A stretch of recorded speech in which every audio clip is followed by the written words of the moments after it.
माता बहन गर्भ में बच्चे की हत्या करवा दी, किसी भी तरह से नष्ट करवा दिया, अब वो पाप तो बना ना। अब जब वो गर्भ में जाएंगे, अब उनको कष्ट किस रूप में दिया जाएगा नरक भुगवाने के बाद, कि गर्भ में अंग भंग कर दिया जाएगा, गर्भ से भी। इतना बड़ा बच्चा है, अभी गोद में है, 500 शुगर है, छोटा बच्चा चश्मा चढ़ गया है, छोटा बच्चा अभी घुटनों के बल खेल रहा है, कैंसर हो गया।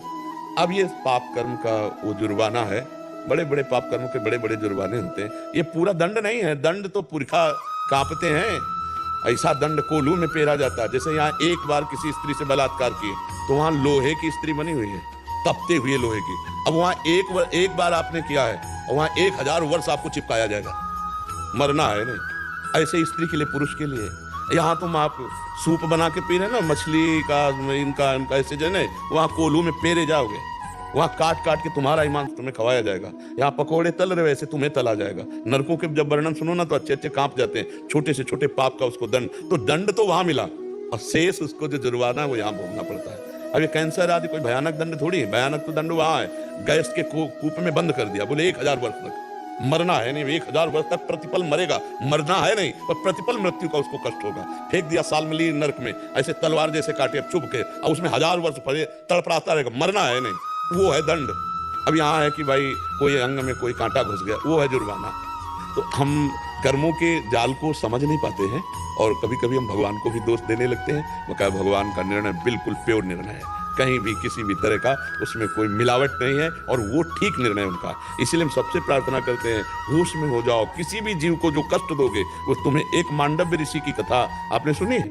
मांडव्य ऋषि बहुत बड़े महात्मा हुए, तो वो अपने आश्रम में हाथ उठाकर, दोनों हाथ ऐसे उठाकर मंत्र जाप करते हुए समाधिस्थ खड़े थे। कुछ लोग राज कर्मचारी पीछा किए हुए थे चोरों का, वो उनके आश्रम में घुस गए बचने के लिए। अब वहां चोर माल सहित पकड़े गए तो उन्होंने समझा महात्मा ड्रामा कर रहा है। अब महात्मा को भी साथ में बंदी बना लिया और अभी वो होश में ही नहीं है, समाधिस्थ है। तो राजा ने उनको आदेश किया, जाओ इनको सूली की सजा में चढ़ा दो। और सूली की सजा पहले होती थी भाले जैसी, और ऐसे ऊंचे से ले जाकर छोड़ दिया और गुदा द्वार में घुसती थी वो। इतनी घुसी और तड़पड़ा करके मरता था, कोई 8 घंटे में, कोई 20 घंटे में, कोई 30 घंटे में। अब जब महात्मा के सूली घुसी तो उनको चेतना आई, तो लगा पद्मासन, उसी सूली में बैठ गए। अब दूसरे तीसरे दिन जब जो अपराधियों को सूली की सजा मिली तो पुराने वाले उतार दिए जाते थे 100। जब वहां गए तो सब तो मरे थे, महात्मा पद्मासन। बहु भाग के बताया जाके कि कोई महात्मा, तो वो राजा आए, प्रणाम किया और कहा महाराज जी मुझे नहीं पता था कि आप निर्दोष हैं और मेरे से गलती हो गई, क्षमा। बोले मुझे आपसे नहीं मतलब है, सूली निकालो, मैं सीधे धर्मराज से बात करता हूं, क्योंकि तुम तो एक निमित्त मात्र हो, दंड देने वाला विधान तो कोई।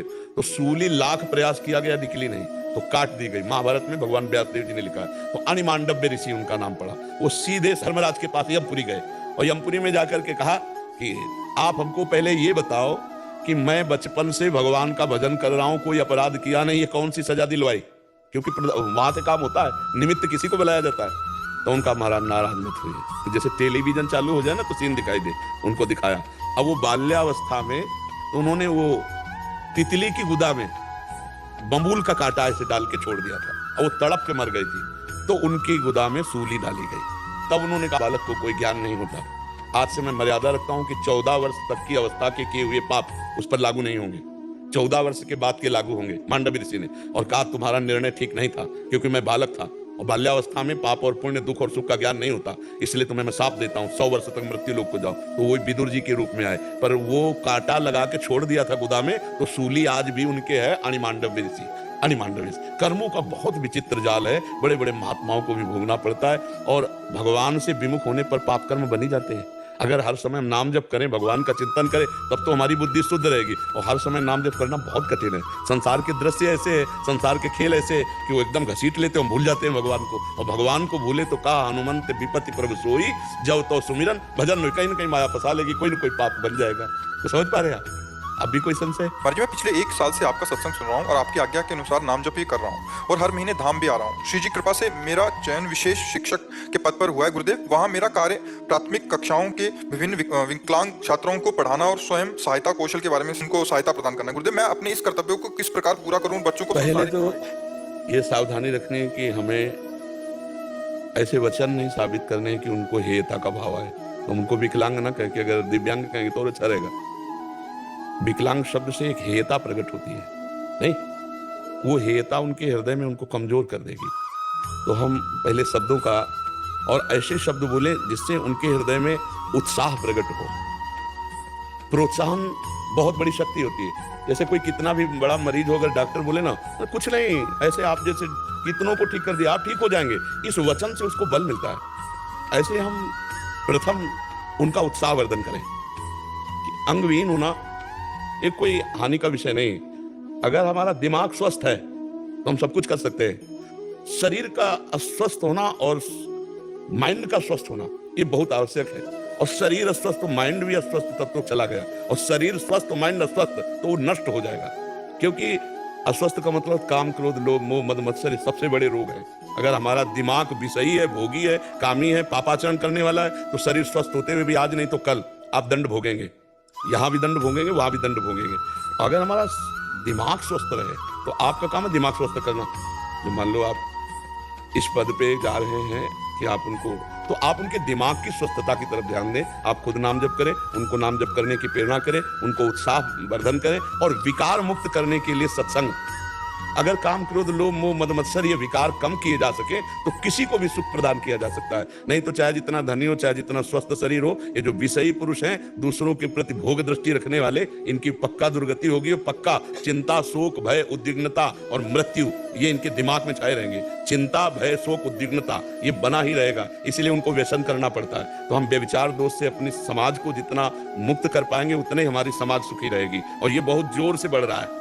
आप देखो ना कितनी जोर से बढ़ रहा है, boyfriend, girlfriend, live in relation, ये क्या क्या गंदे विचार बढ़ रहे हैं। इस तो किसी को भी आप, ये थोड़ी कि केवल आप उन दिव्यांगों को ही उपदेश देंगे, कोई भी अगर आपके सानिध्य में आए तो आप सत्संगी हैं, आप खुद नाम जप करें और सत्संग को ध्यान से सुने और दूसरों को विकार मुक्त करने की प्रेरणा दें। विकार मुक्त जितना स्वस्थ माइंड बहुत जरूरी है, बहुत जरूरी। और अब इस समय माइंड ही अस्वस्थ हो रहा है, दिमाग ही अस्वस्थ हो रहा है। काम, क्रोध, लोभ, मोह, मद, मत्सर ये सबके दिमागों में कीड़े की तरह घुसकर सबको गिरा दे रहे। चाहे जितना स्वच्छ साफ हम बाहर से हों, वो अंदर से अगर हम दूसरी माताओं बहनों के प्रति भोग दृष्टि रखते हैं, दूसरे के धन हड़पने की बात रखते हैं, गंदे व्यसन करते हैं, गंदे आचरण करते हैं, तो गंदा है।